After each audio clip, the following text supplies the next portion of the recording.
Wake the fuck up, samurai. We have a city to burn. Hello, welcome to Ben Talks. I'm Ben, and this is where I talk about, hey, whatever happens to be on my mind. Today, that's Cyberpunk 2077.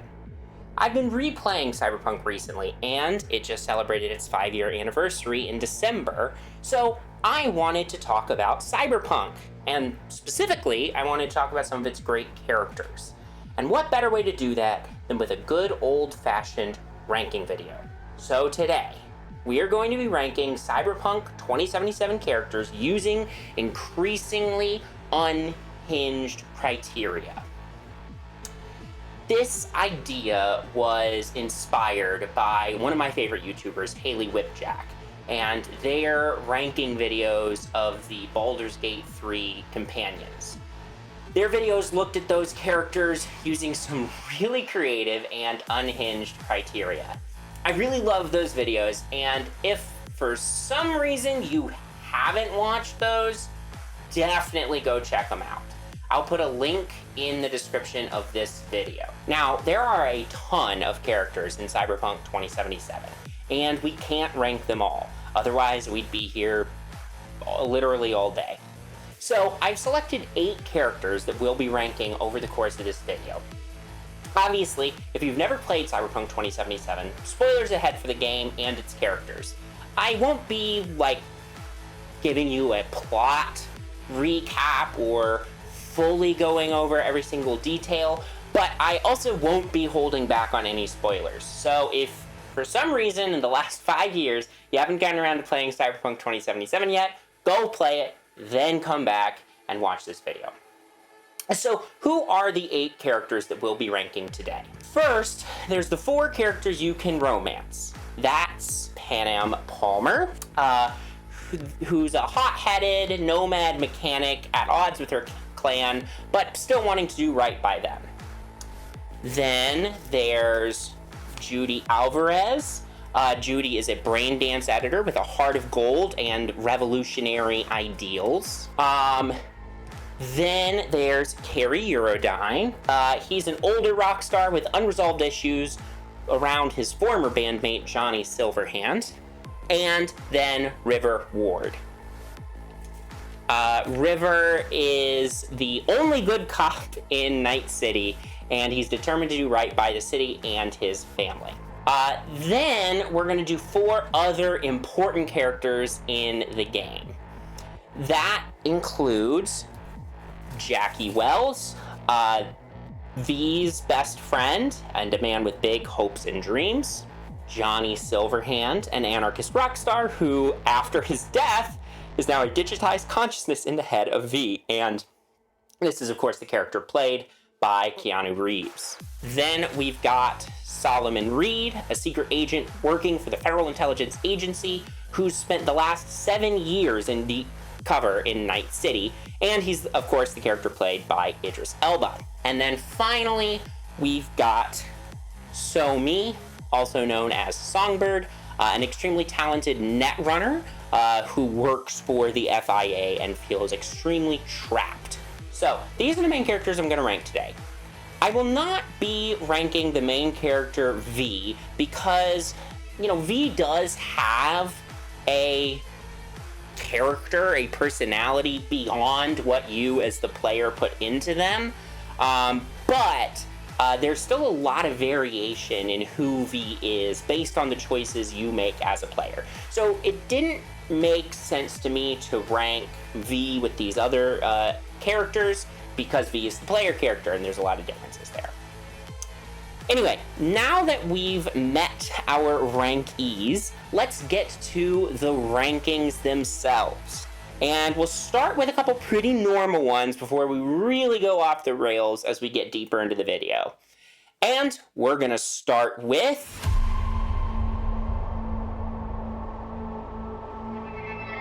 they say there are no happy endings in Night City, but that's more true for some characters than for others.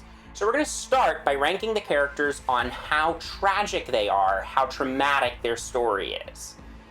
Starting here is also a good way to introduce you to the characters in case for some reason you're watching this without having played the game, or you need a refresher. So of the 8 characters that we're ranking, who has the most tragic story in the game? At number 8, I've got Cary Eurodyne. Now, Cary does have his own problems, no doubt, but he doesn't hold a candle to any of the other characters that we're ranking today. You know, he struggles with depression, he struggles with feeling like a sellout to the big corporations. He's hit a creative slump. Then there's the fact that, he never really got over Johnny. But as V, you can really help him overcome pretty much all of these issues. You help him reunite Samurai, his and Johnny's old band, for one last performance. You can help him befriend a J-pop group called Us Cracks. You can help him get revenge on his awful manager by destroying his manager's yacht. Very fun. And over the course of his storyline, Cary finds his creative spark again, and he can even somewhat resolve his relationship with Johnny. So things really work out pretty well for Cary. In basically all of the endings of the game, he's able to go on tour again, or he's getting ready to go on tour again. He's living his best rock star life. And let's not forget that during all of this, he's filthy rich and living in a mansion. So yes, Cary does have issues that he faces, but he's easily the least tragic out of our 8 characters. At number 7, I've got Panam Palmer. When V meets Panam, she's just been screwed over on a job, and she's dealing with this conflict with Saul, the guy in charge of her Aldecaldo nomad clan. And that has her sort of separated from them and from the only life and family she's really ever known. So that's tough, but V can help her make things right with both things, right? Very quickly, V helps her make things right with her job, helps her finish her job for Rogue. And through Panam's storyline extended out, she's able to mend things at least somewhat with Saul. She's able to ascend to be co-leader of the Aldecaldos. That's not to say it's smooth sailing, right? Scorpion, one of Panam's friends in the Aldecaldos, dies, as do other Aldecaldos during the course of the storyline, particularly if you do the ending of the game where you storm Arasaka Tower with the Aldecaldos. They can face some terrible losses, including the death of Saul himself, leaving Panam to run the clan alone. So the deaths of her friends and family over the course of the storyline, absolutely tragic. There's no doubt about it. But also, through her storyline, Panam is able to rediscover her belonging and help lead the Aldecaldos into a new age. And this is helped, by the way, in the ending where you storm Arasaka Tower with them by the massive amounts of Arasaka loot they are able to steal.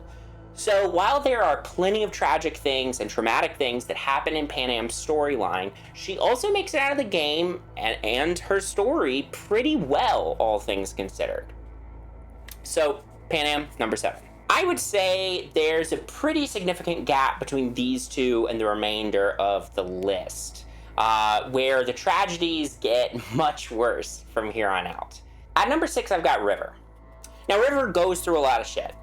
First of all, when he was a kid, his parents were killed right in front of him. There was a lot of bad shit that went down between his sister and her now ex-husband. And he's dealt with some pretty serious problems in his life, up to the point where V meets him in the game. Then, when V does meet River, it's in a quest where he learns that his detective partner was involved in the major cover-up of the mayor's death. And River is, of course, determined to bring it up the chain of command to Internal Affairs. But by the time V meets him next, he's been suspended from the NCPD. And, by the way, that second quest where you meet River is one of the most disturbing quests in the game, that second River quest. It's, V and River have to track down River's nephew, who's been captured by the serial killer called Peter Pan, who has a disgusting grooming scheme and hooks all these kids up to these weird machines that had previously been used to make cows docile. I mean, it's really, really messed up. So definitely a lot of traumatic shit that River goes through in his storyline. But by the same token, it's probably a good thing that River leaves the NCPD, right? He's got a better chance to do more good outside of the NCPD than he ever did inside that corrupt institution. And, you know, as terrible as everything that happened with his nephew was, unless you really, really screw things up in your playthrough, his nephew will be successfully rescued and on the path to recovery by the end of the game. Not to say it'll be an easy path to recovery for Randy, the nephew, or River and his family, but path to recovery.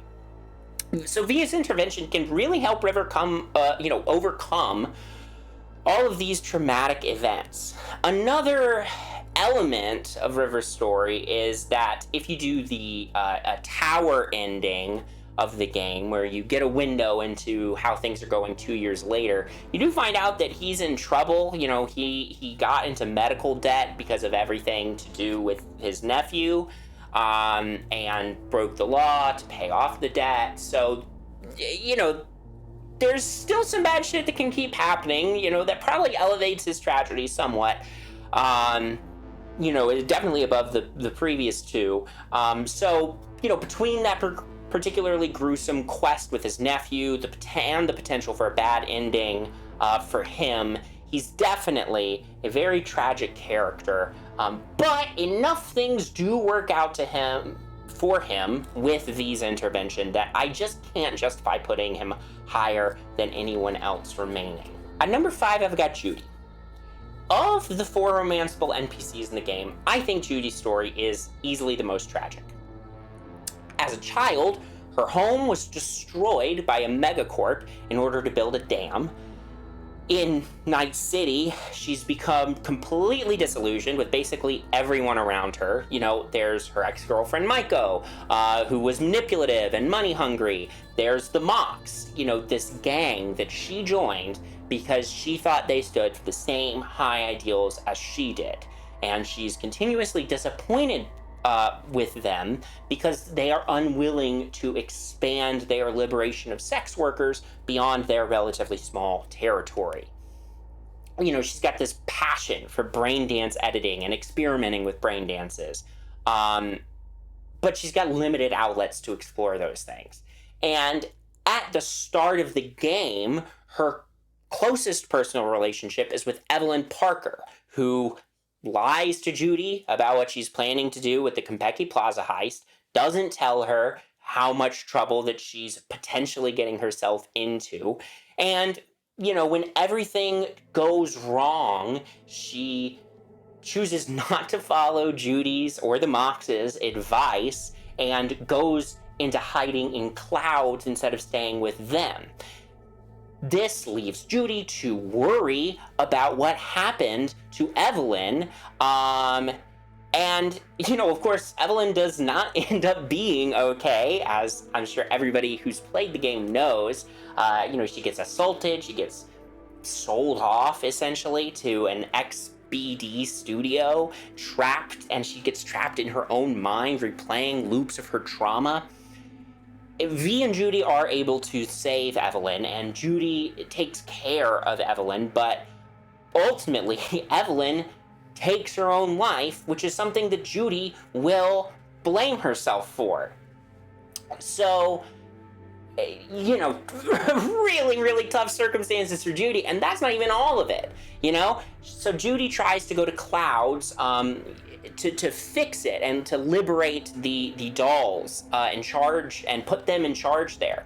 But whether her plan succeeds initially or not, in the long term, it just doesn't work out, leaving her friends there either dead or still trapped and unhappy in bad circumstances.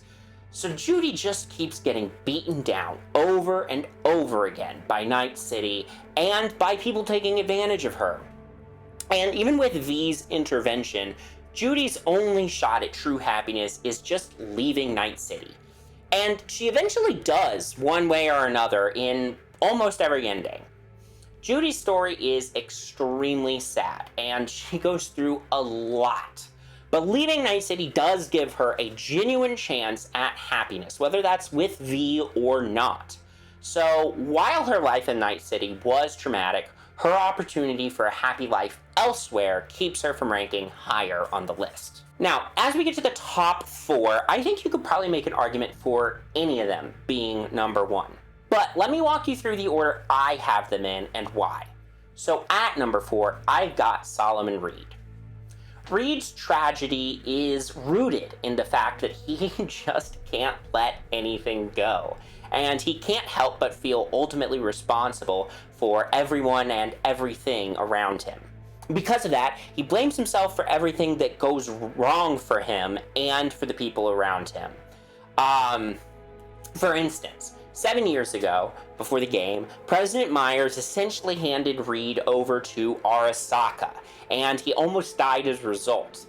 He spent the next 6 months in the hospital, and then, when the president learned he'd survived the attempt on his life she had essentially signed off on, she asked him to rejoin the Federal Intelligence Agency as a sleeper agent, and he agreed. Reed believes that the attempt on his life was essentially his fault because he had tried to stick things out for too long in Night City, and it put him on Arasaka's shit list, meaning that the NUS had to hand him over to them. And he also did it because his only sense of self is in being an FIA agent and serving the new United States. So not only did he agree to keep getting walked over by a government that clearly doesn't value his life, but he also remained saddled with guilt over the events that led up to it. And in the events of Phantom Liberty, the Cyberpunk DLC, he agrees to come back and continue serving the country that betrayed him. And to save the woman who pulled the trigger, so to speak, on him, which is, of course, Songbird. The story of Phantom Liberty basically brings nothing but pain for Solomon Reed, further aggravating old wounds, scars, and putting his own mistakes in sharp contrast. And still, Reed's stubbornness ends up bringing only more suffering for him. His endings are he could end up dead, miserably continuing to serve the country that betrayed him without a good way to break out of his mindset, or having his entire worldview and value system completely shattered. And that last one's the best ending for Reed. So Reed really struggles with guilt. You know, he's trampled by his superiors, he's stuck with his own stubbornness. It's a very, very tragic story. He goes through a lot of shit. But the reason I'm putting him at 4 and not higher is just he does have some culpability in all of it. Certainly, Reed blames himself for things that are outside of his control. But he also keeps willingly throwing himself back into these situations, which only increases his suffering. If Reed was able to actually let go for once, he could have avoided at least some of this suffering and tragedy. So, Reed goes at number 4. At number 3, I've got Johnny Silverhand. In a lot of ways, Johnny and Reed are similar, something that Johnny can even point out over the course of the Phantom Liberty DLC. Johnny believes strongly in his ideals, often to his own detriment, and the detriment of the people around him. Johnny had a tough life between his time in the military, seeing up close and personal what the government and corporations were doing to the world and to people. He had his girlfriend kidnapped by Arasaka, and she kind of dies during his rescue attempt. He destroys Arasaka Tower, only to have the company come back stronger than ever. And after dying while attempting to destroy Arasaka Tower, Johnny gets his mind copied and then eventually trapped within Arasaka's quote-unquote prison of souls, Mikoshi, for 50 years. Then, when he wakes up, he's trapped in V's head, someone he initially does not get along with. And let's be honest, Johnny's a dick, right? Both in life and in his digital afterlife. But in his digital afterlife, Johnny can learn just how much he screwed everything up with the relationships with the people around him. And though he can attempt to repair some of those relationships, in some cases it's literally too little too late. So he has all this guilt about that to add on top of all the other tragic and traumatic problems going on with Johnny. And then, adding on to that, Johnny feels like the whole world basically forgot about him. You know, you find the place where his body was supposedly dumped, and he's a little, depressed, essentially, that there's no marker. There's nothing to commemorate him. So between his guilt, his failure, and the terrible things he saw and did in his life, the feeling that his death was pointless, and the 50 years that his digital consciousness was trapped and imprisoned by Arasaka, Johnny Silverhand earns his number 3 spot. At number 2, I've got Jackie Wells. I just feel so bad for Jackie. This dude had such a tough life. He grew up poor on the streets of Haywood, watching helplessly as his dad abused him and his mom. He eventually stood up for his mom and himself and beat up his dad, actually threatening to kill him if he ever came back. But that's, a lot to do. That's tough emotionally, And Jackie just generally didn't really feel important. He was always seeking the feeling of mattering, of being important. He joins the Valentino's gang as part of that, but as we learn from his girlfriend Misty, he felt really torn between his loyalties to the gang and to his mother. So then he leaves the Valentinos and decides to become a merc so that he can achieve his goal. He wanted to reach the major leagues. That's all he wanted to do.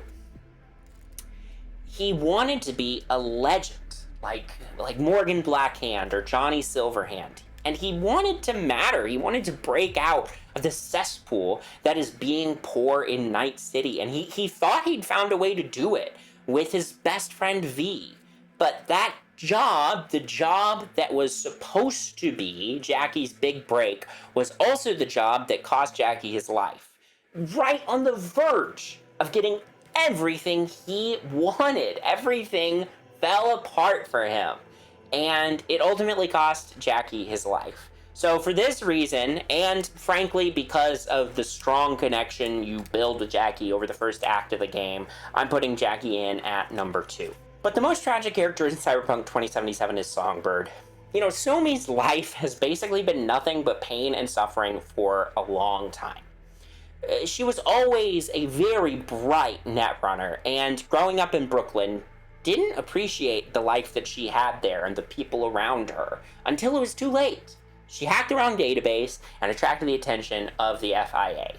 She was essentially told that her choice was either to join the FIA or be found out by Netwatch, which would mean very bad things for her and all of the people around her. She had to leave behind everyone and everything she knew and start over as a very young woman.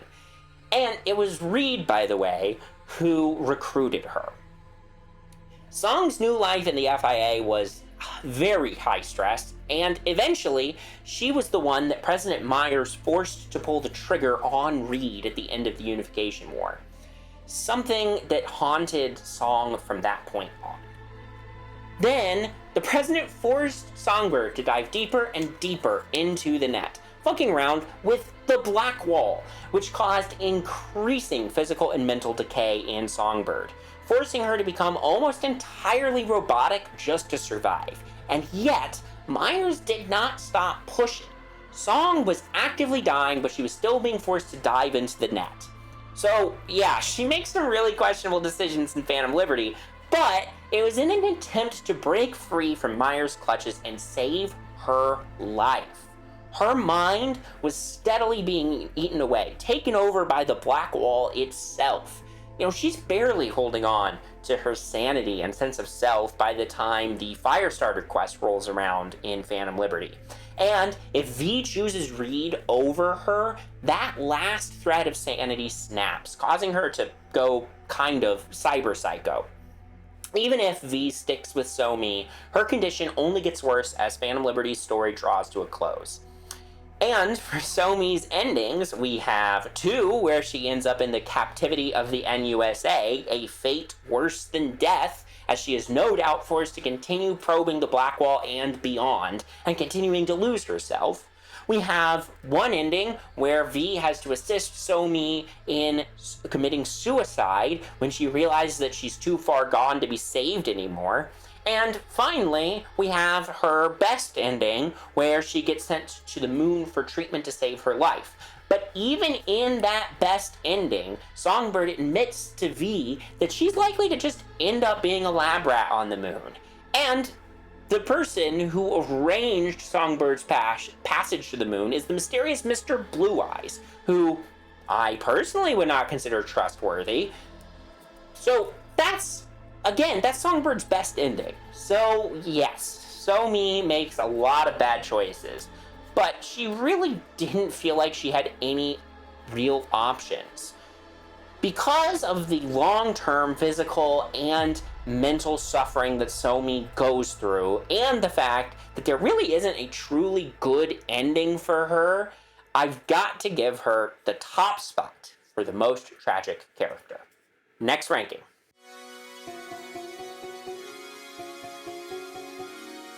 I love good romance options in video games, and Cyberpunk is no exception. The cast of the characters in this game is great, and it's really fun to see V build relationships, both romantic and platonic, with these characters. Now, I've got 8 characters that I'm ranking, but only 4 of them are actual romanceable options in the game. So, the bottom 4 slots are going to be sort of what-if options. I'm going to rank the characters that you can't romance based on how much I wish you could. And then the top 4 slots will go to the actual romanceable NPCs. Okay? At the very bottom then, a character I have absolutely no interest in being a romance option, I've got Johnny. Now, I know there are people out there that like the ship of V and Johnny. I'm just not one of them.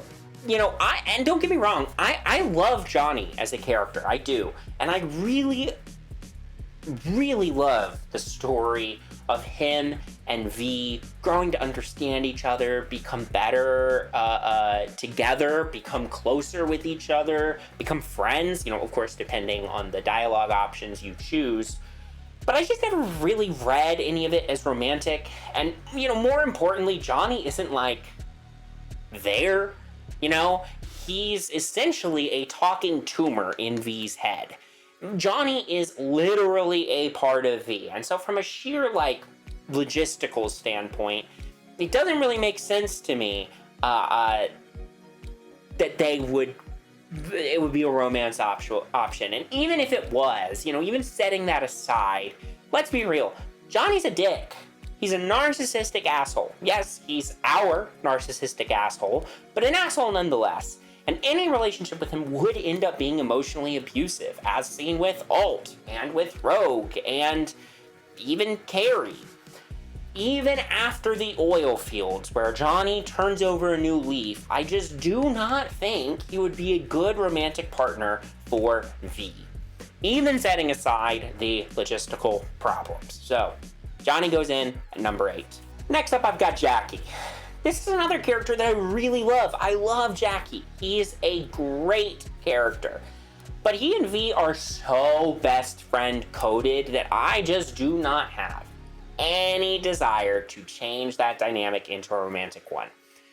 Plus, I do really like Jackie's relationship with Misty, and I don't think either of them are that interested in a polycule. The only reason he ranks slightly higher than Johnny is because it could physically happen in Act 1 of the game, at least, and he's not like a toxic option, I guess. So Jackie would go in at number 7. So in 6th place, I put Songbird.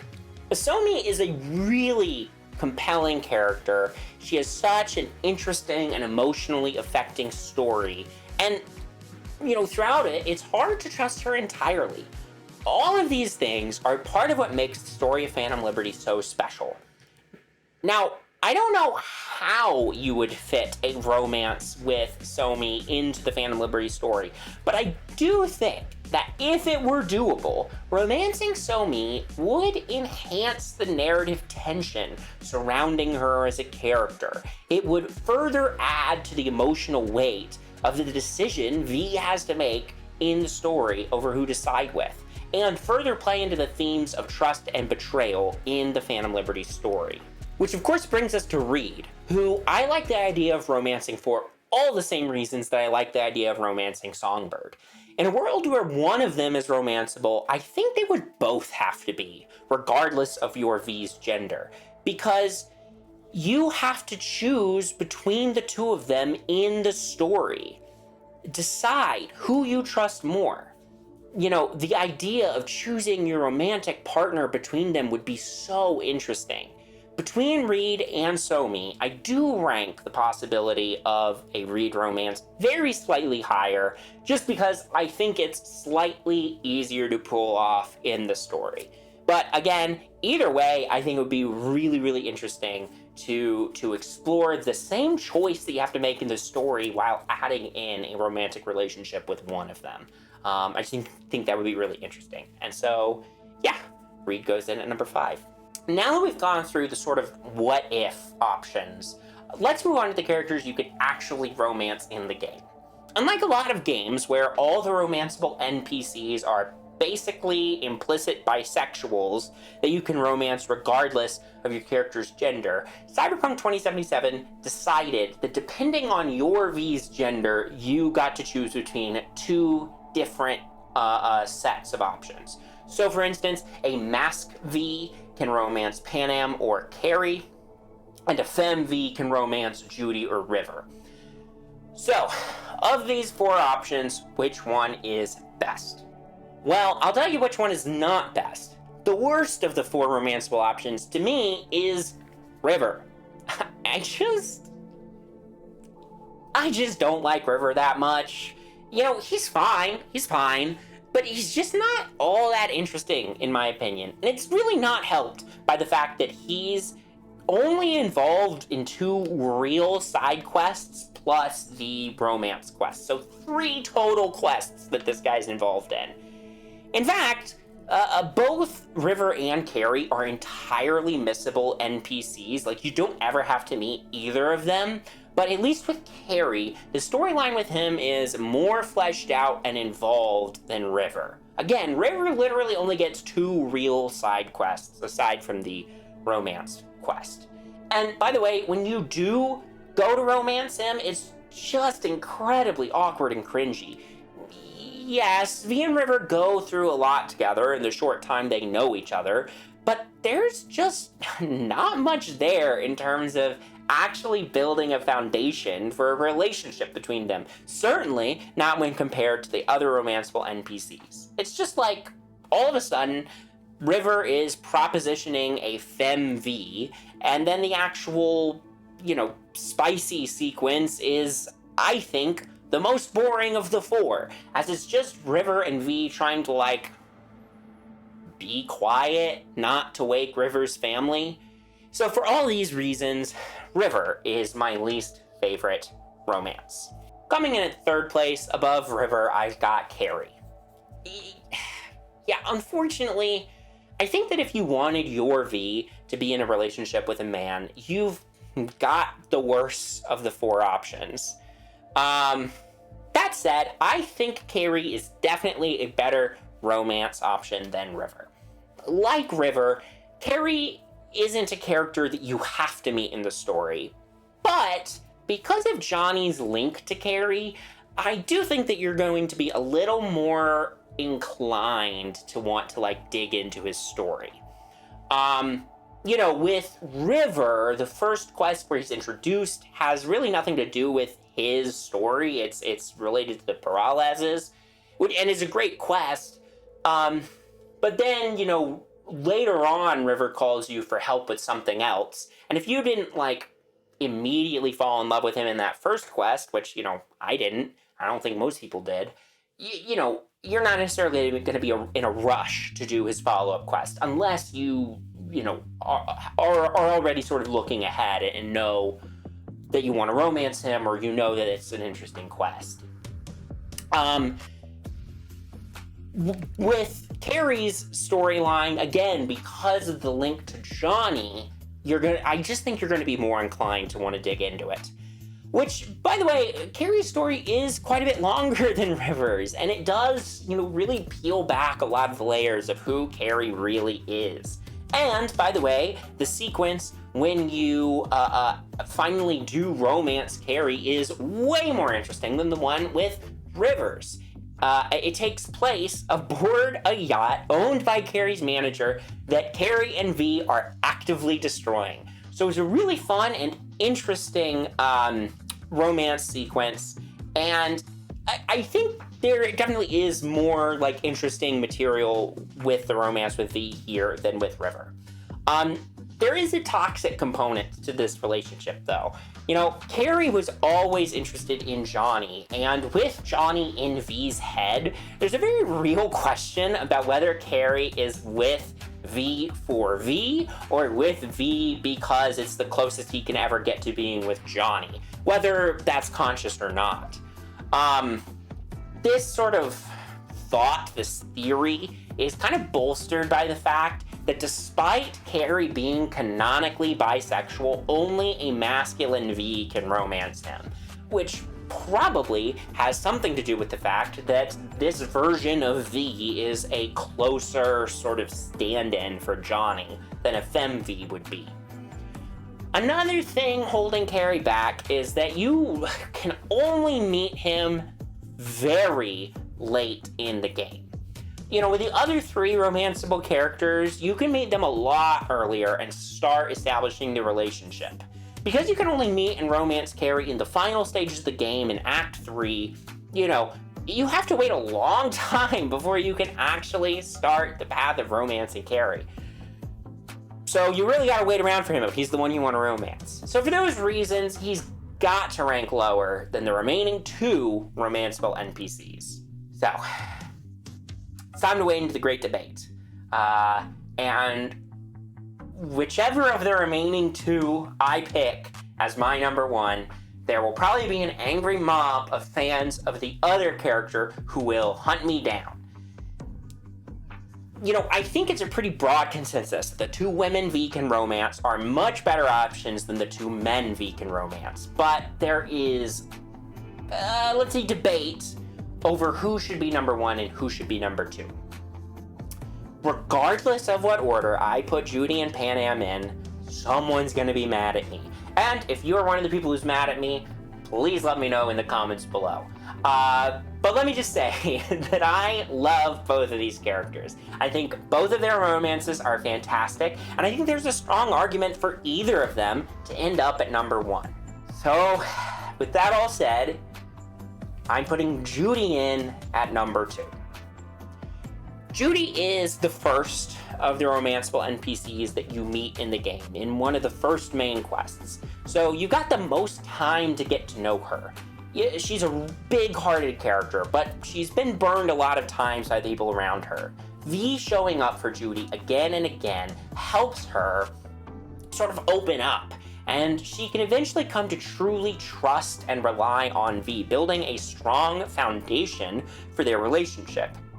As a femme V, you also do notice, this slow and steady buildup of sort of flirtatious tension between the two characters over the course of the storyline. And then finally, after the Pyramid Song quest, when V learns that things went wrong at Clouds despite Judy's attempts to make it a better place, and she admits that she was trying to hold it together to have a nice day out with V, their romance scene plays out. It's a very sweet and touching romance story between these two characters, and romancing Judy will result in her actually deciding to stay in Night City, for now at least, instead of leaving right away. Because V has finally given Judy something genuinely worth staying for in Night City. And if you pick the star ending, where V leaves with the Aldecaldos, and you're romancing Judy, she'll come with you, giving both of you a chance at a new life outside of Night City. Also, I want to add that the text and phone conversations that you can have with Judy after romancing her are just genuinely so great. Really, really nice touch.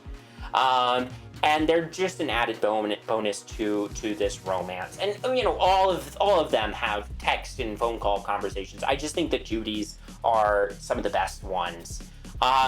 So Judy is an absolutely fantastic romance. And if you're playing as a FemV, I could not recommend romancing her more. Definitely romance Judy, not River. But I am putting Panam at number 1. You can meet her early in the second act of the game, so you still get a long time to get to know and bond with Panam and build that sort of solid foundation for a relationship.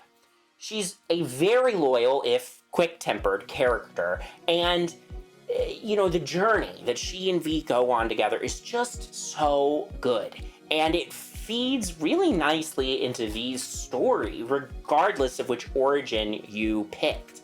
A Corpo V can learn what true freedom really is for the first time from Panam and the Aldecaldos. A Street Kid V can learn that there is a way to have a good life outside of Night City. And a Nomad V can rediscover what's so wonderful about being in a nomad family. And to be clear, you can get all of that without romancing Panam. But romancing her adds the element of her placing her trust in you and becoming a true ride or die for V, which she is if she's just V's friend. But if V and Panam romance, it just adds more emotional weight to that.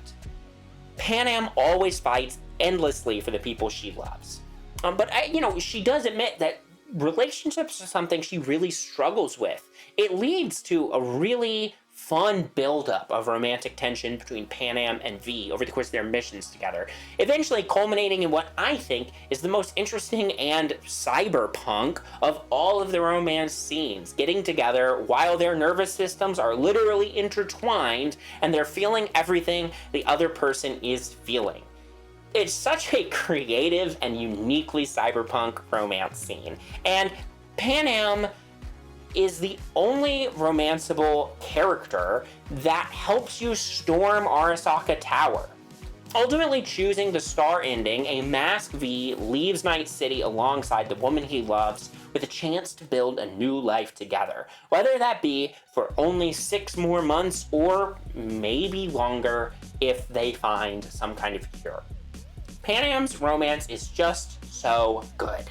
And obviously, I think Judy's is just about as good too, but ultimately I had to pick which one I liked more, and I do just like Panam just a little bit more. So, that's the romance rankings. I'm sure an angry mob is doxing me as we speak. But, so let me move on and finish this video before they find me.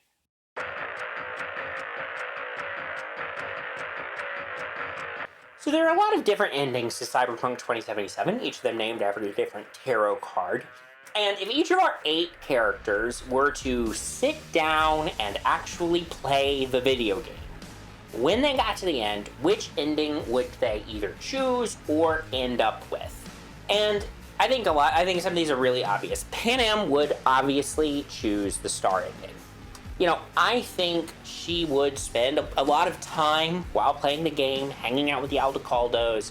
She would obviously work with them for the final raid on Arasaka Tower, and when she got her version of V into Mikoshi, she would absolutely choose for V to keep their own body and leave Night City with the Aldecaldos. So Panam's getting choosing the star ending, as is Judy.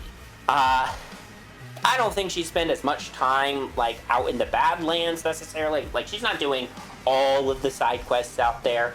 But I do think she completes all the, main Aldecaldos missions and thinks they are absolutely the right people to team up with for the raid on Arasaka Tower.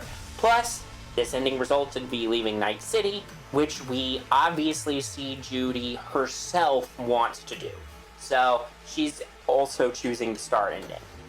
Carrie, meanwhile, is picking the sun ending, and specifically the version of it where you team up with Rogue, the raid on Arasaka Tower.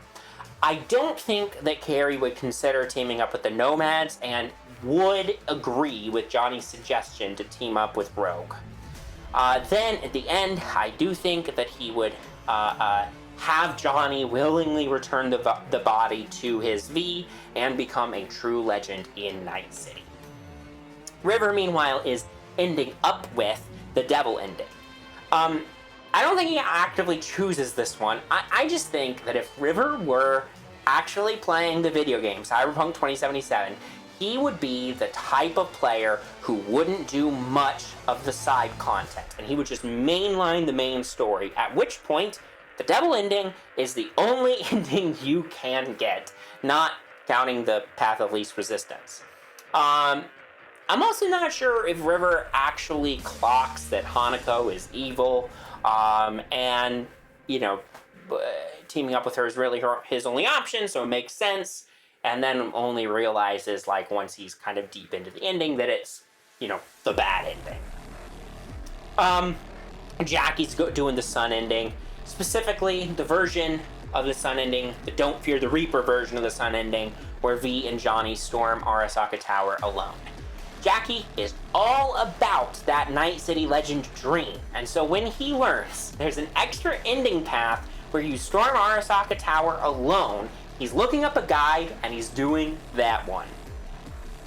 Johnny, meanwhile, is ending up with the Temperance ending, after teaming up with Rogue for the raid on Arasaka Tower. I don't necessarily think that he actively chooses this ending. I think that what happens is that Johnny annoys Johnny so much that he picks the wrong dialogue options, doesn't become friends with Johnny, and, you know, Johnny steals V's body.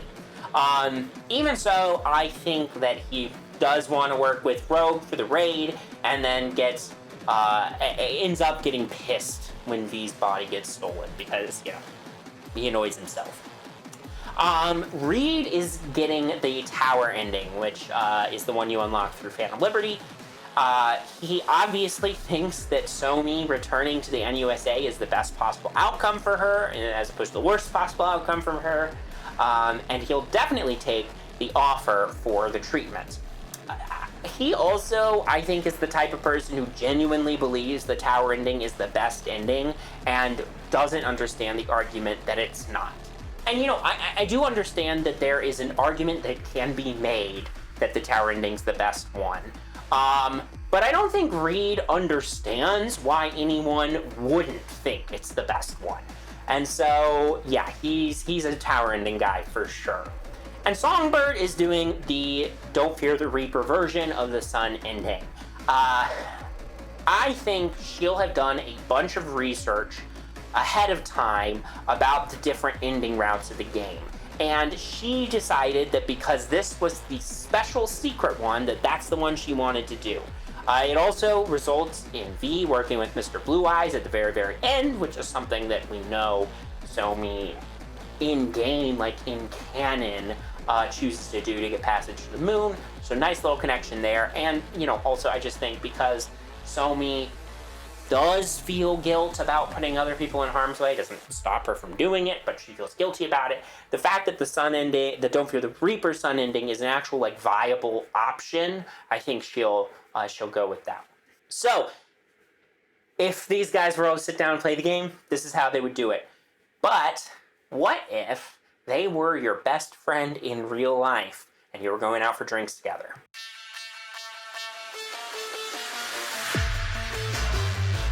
After a long day in Night City, what do you need to do to unwind?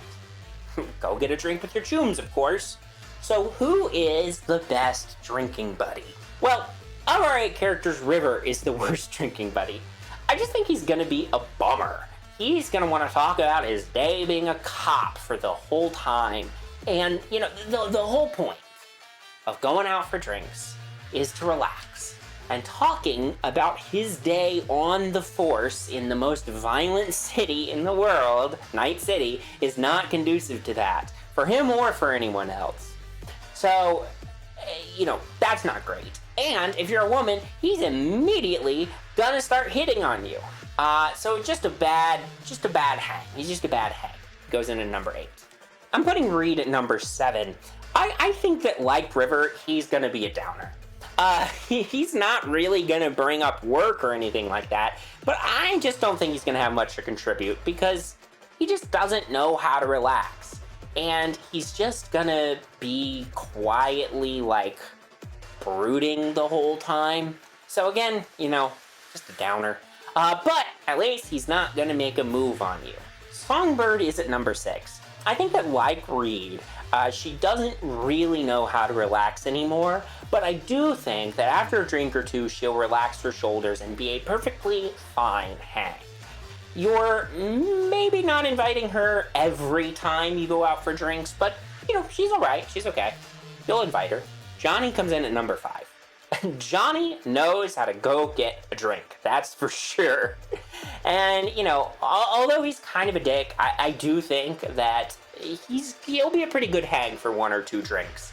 But then he probably starts going too hard, he probably gets super drunk, he tries to get you super drunk, and you're like, dude, it's Tuesday, I gotta work tomorrow. And then he calls you a corpo rat and rants about the corpos for, the rest of the evening. So you'll be hungover the next day, but it'll be an eventful night out, if nothing less, with Johnny. That's for damn sure. Carrie comes in at number 4.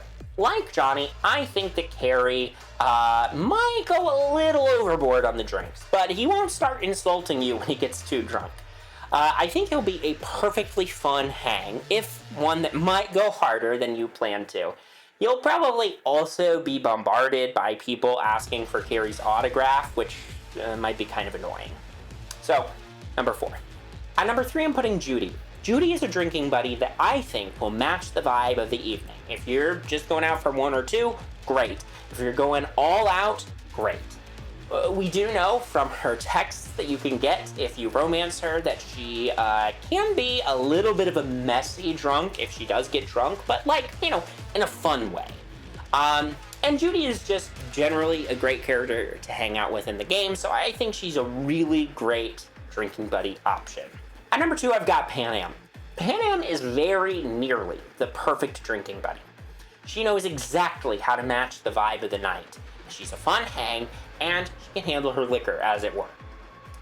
While she can be a little intense at times, it honestly seems like this is more likely when she's sober.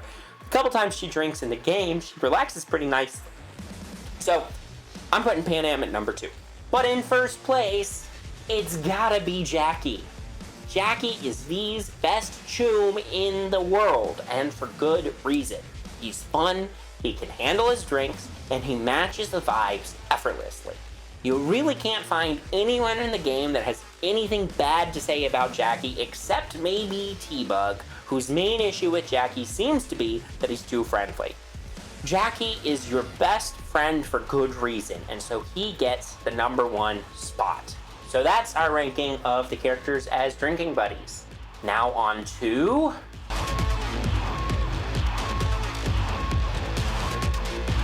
So sticking with the sort of who's a really good friend type of ranking, let's say you're out one night with your friends and you realize that you left your wallet at home. You've got no money on you. So, who's letting you borrow money?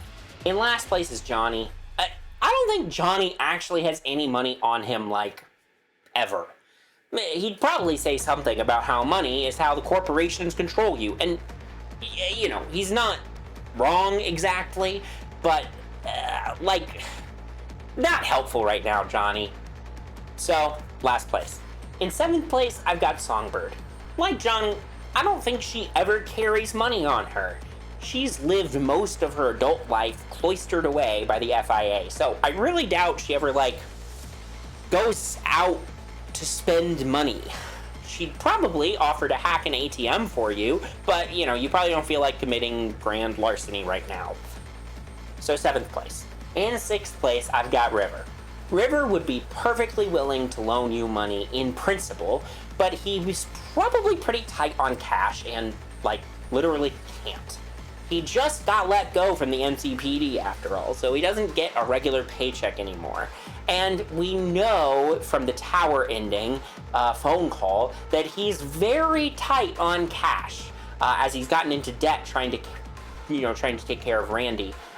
So as much as River would like to loan you money, I don't think he actually can loan you money. In 5th place is Reed. On the one hand, Reed would be willing to loan you money. On the other hand, I think he's going to give you a lecture about forgetting your wallet.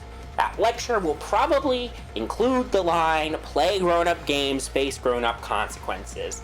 So, you don't want the lecture. You really don't want to have to ask him. Pan Am comes in 4th place. She's definitely roasting you for forgetting your wallet, but she's going to let you borrow money. The next time you go out, she'll probably double check that you remembered your wallet. This time, again, continuing to roast you as she does. She's a perfectly good person to borrow money from, but you're going to have to be okay with the roasting. With the bronze medal, we've got Carrie. Carrie is rich and doesn't really think about money that much. So he probably wouldn't think anything of just covering it for you this time, or pretty much any time. So why not put him in first? Simply because when you borrow money from him, you probably remind yourself that he's rich and you're not, and that probably makes you feel a little self-conscious. So, 3rd place. Jackie is the runner-up for this category. He's totally fine with letting you borrow money because he's just a good friend like that. He's not necessarily crazy flush with cash, but he's got enough to spot you. He might make a couple jokes at your expense, but he'd move on quickly. Wouldn't hold on to the joke too long, I don't think. So, number 2. But I do put Judy at number 1 for this category. I think a lot like Jackie, she's totally fine with letting you borrow money.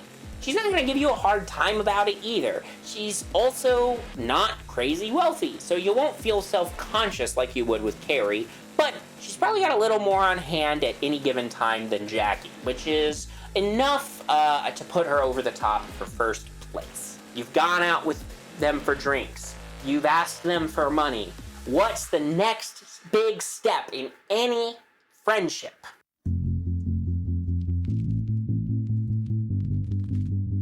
The next big step in a friendship is going on vacation together, of course. And you know what would be a great escape from Night City where no one has a happy ending? The happiest place on Earth, of course. So, you're going to Disney. But who are you taking with you? And who's the most excited to come along? Under no circumstances is Johnny Silverhand going with you to Disney. In fact, he's going to insult you for buying into the corporate propaganda machine by going there. And he's not entirely wrong, but maybe you just want to enjoy a vacation, So, 8th place. Reed is in 7th place.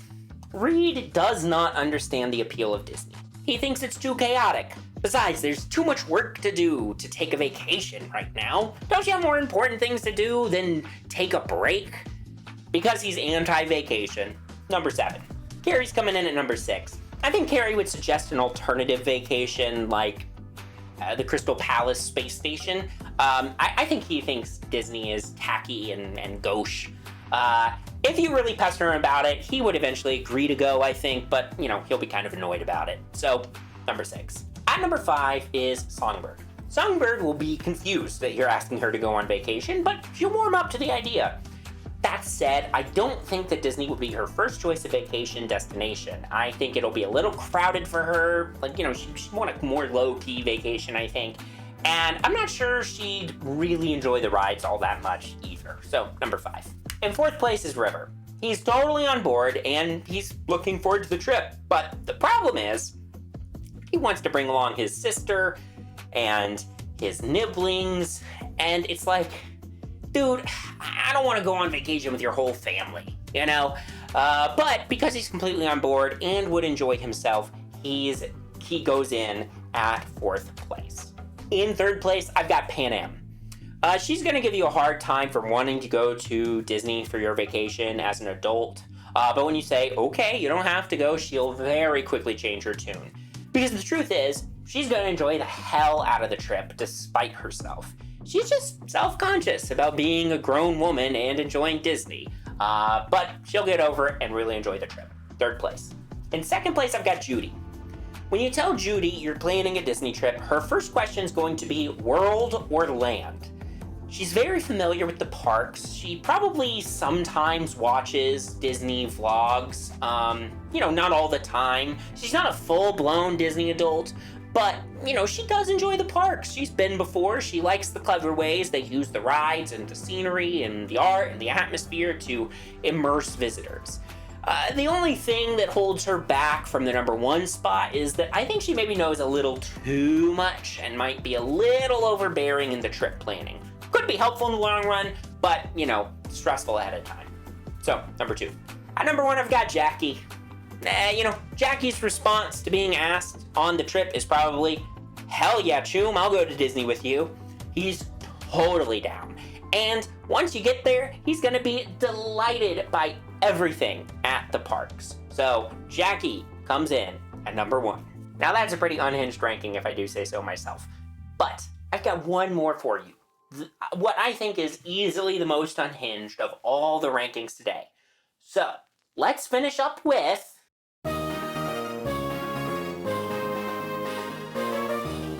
What if Cyberpunk 2077 was a Pokemon game?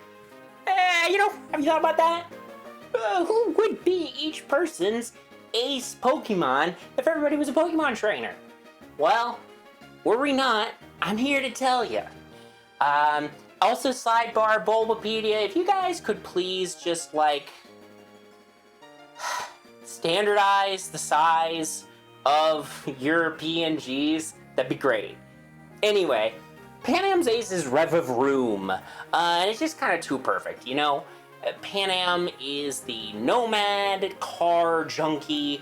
Revavroom is the steel poison type car engine Pokemon, So we're not going to overthink it. Her ace is Revavroom. Judy's ace is Magnemite.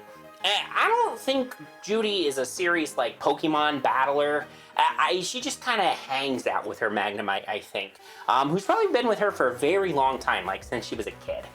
Magnemite is probably really good at helping Judy manage her equipment for BD editing as well.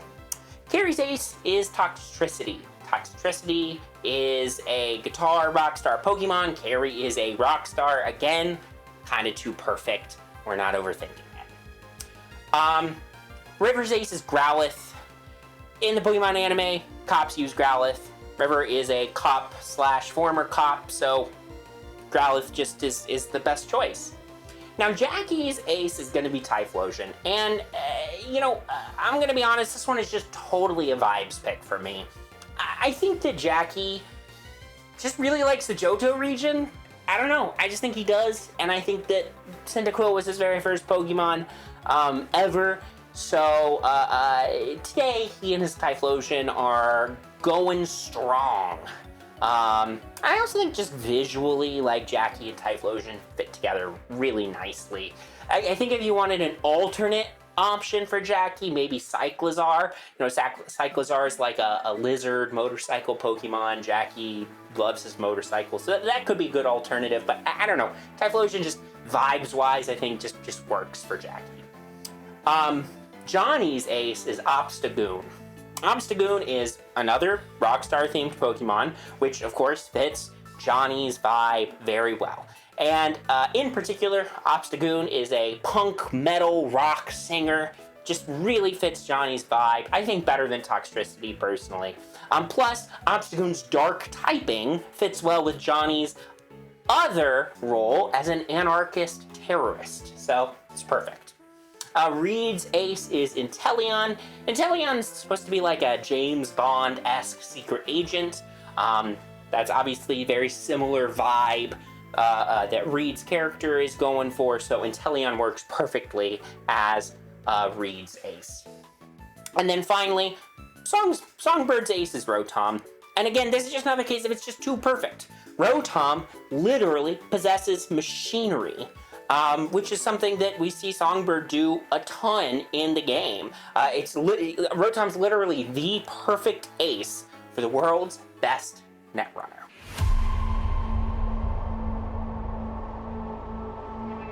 And so there we have it, everybody's ace Pokemon, and that's going to be it for the Unhinged rankings. I hope you enjoyed today's video.